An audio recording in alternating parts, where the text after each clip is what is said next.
Welcome to the Positive Humanity Zone. John F. Kennedy, 50 years today, November 22nd, 1963. It's 50 years ago he was assassinated.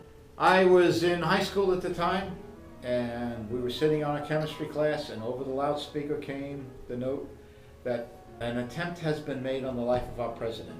I immediately thought, oh my gosh, there's an attempt on the life of our class president. And then she said, the President of the United States.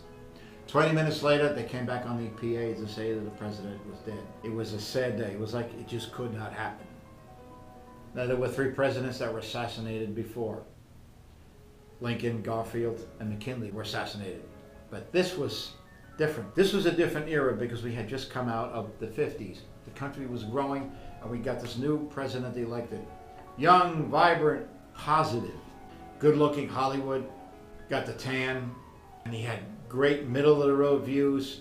He was going to bring the country forward, talking about hitting the moon by 1969. All of this optimism.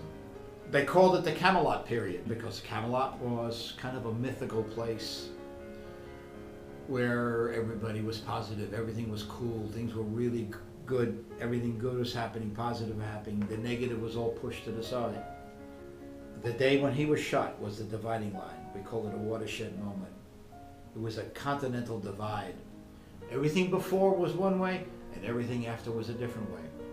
I will say this, in retrospect, the country was not as positive and as good as it was before Kennedy was shot. We had a lot of bad things going on in this country that were kind of under the surface. We still had bad segregation. A lot of people weren't able to vote.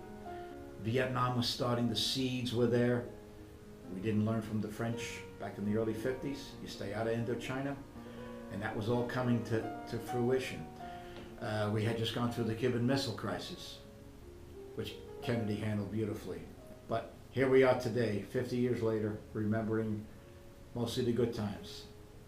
But I will tell you this, as a person who met JFK when I was about 14 years old, was at a campaign rally up in Teaneck, New Jersey, and we were talking about some of my classmates today who were able to see him. And I saw him 5 feet away as he walked by after the speech, and I will tell you, he was a tremendously charismatic man, a person. I mean, he just glowed. Like, he was such a positive figure. Now, positive figure in a country that was under the surface, quite a bit of negativity.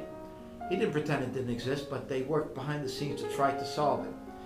And his assassination, the negativity of that actual assassination, precipitated the positivity of Johnson then subsequently pushing through Congress many bills that may have taken a whole lot longer. Because they said in memory of JFK, what he was trying to push, we're going to push this and make people finally, people who are created equal. We're going to treat them equally. 50 years later, we still got problems in the country. But at least some of these major legislation pieces were passed. So out of a negative incident, we got the positive. I'm going to get off my soapbox in a minute, but I had to say what I had to say because it's too important to me. And if it's important to me, hopefully I can translate that to you, that it could be important to you. We must be together positive.